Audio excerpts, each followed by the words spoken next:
تو فقہ دعوت اللہ، اللہ کی طرف بلانے میں سمجھ حاصل کرنا کہ ہم کیسے بلائیں.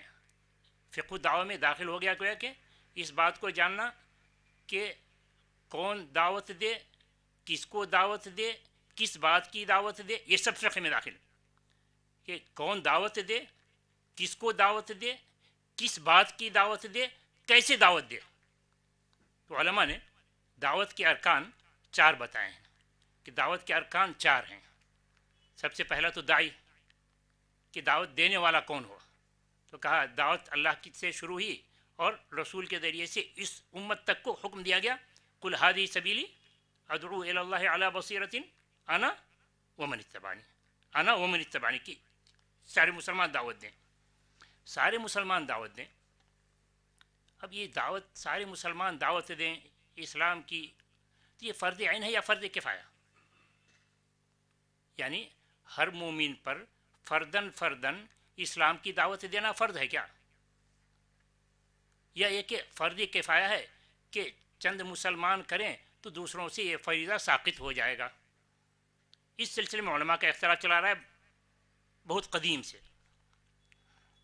کچھ لوگ اس بات کے قائل ہیں کہ دعوت فرض، بلکہ جمہور علماء اس بات کے قائل ہیں کہ دعوت فرض کفایہ ہے. کچھ لوگ یہ کام انجام دیں تو یہ ساقط ہو جائے گا. ان کی دلیل قرآن کریم سے ہے، وَلْتَكُمْ مِنْكُمْ أُمَّةٌ يَدْعُونَ إِلَى الْخَيْرِ، کہ تم میں سے کچھ لوگ ہوں جو خیر کی طرف بلائیں. خیر سے مراد اسلام کی طرف بلائیں. تو تم میں سے کچھ لوگ ہوں، تو گویا کہ دعوت سب کا کام نہیں، کچھ لوگوں کا کام ہے.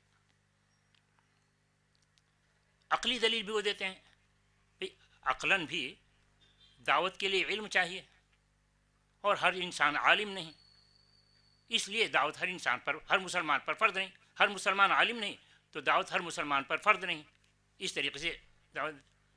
اور پھر مزید اس آیت سے بھی کہتے ہیں کہ اللہ تعالیٰ نے کہا وما كان المؤمنون لينفروا كافة فلولا نفر من كل فرقة منهم طائفة ليتفقهوا في الدين ولينذروا قومهم، کہ سارے لوگ تو دین میں تفقہ حاصل نہیں کریں گے، جو دین میں تفقہ حاصل کریں وہی انذار کا کام کریں. وہی دعوت، انذار سے مراد دعوت، کہ وہی دعوت دیں.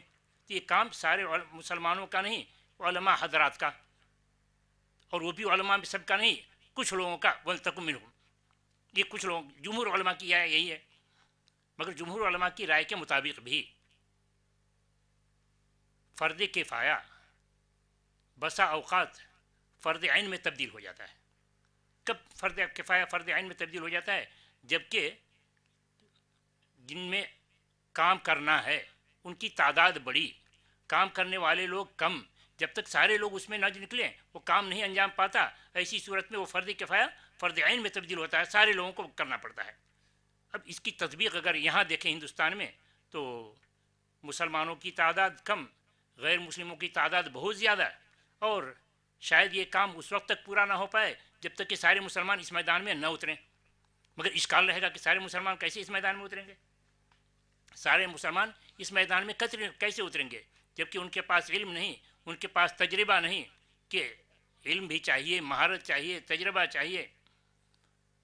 تو سارے لوگ کیسے اس میدان میں اتریں گے؟ اللہ تعالیٰ نے کہا والذین جاہدوا فینا لنہدینہم سبلنا، جو ہماری راہ میں محنت کرے گا ہم اس کو مختلف طریقے بتائیں گے. تم ٹھان تو لوگ ہمیں یہ کام کرنا ہے، تو ہم تمہیں بتائیں گے کیسے یہ کام کرنا ہے. تو اگر مسلمان یہ ٹھان لے تو اللہ تعالیٰ اسے بتائے گا کہ کام کے طریقے یہ ہیں، یہ ہیں. تو یہ تو چلا ہم فرض کفایہ کا معاملہ. جو لوگ فرض عین کہتے ہیں ان کا کہنا ہے کہ متعدد آیتوں میں اللہ تعالیٰ نے سارے مسلمانوں سے خطاب کرتے ہوئے یہ حکم دیا ہے متعدد آیتوں میں. جیسے کہا کنتم خیر امۃ اخرجت للناس، سارے مسلمانوں سے خطاب ہے. امر بالمعروف اور نہی عن المنکر کا، اور امر بالمعروف اور نہی عن المنکر کا سب سے اعلیٰ کام توحید کی دعوت دینا، منکر سے روکنا یعنی شرک سے روکنا ہے سب سے اعلیٰ. وجاہدوا فی اللہ حق جہادہ هو اجتباکم، اس میں بھی سارے مسلمانوں سے خطاب ہے کہ مسلمانوں کا خصوصی انتخاب اسی کام کے لیے ہوا ہے. لیکن الرسول شہیدا علیکم وتکونوا شہداء علی الناس، کہ تم پر رسول گواہ ہوں گے، تم سارے انسانوں پر گواہ ہوگی. تم جہاں تک پہنچ سکتے ہو تمہیں یہ گواہی دینی ہے.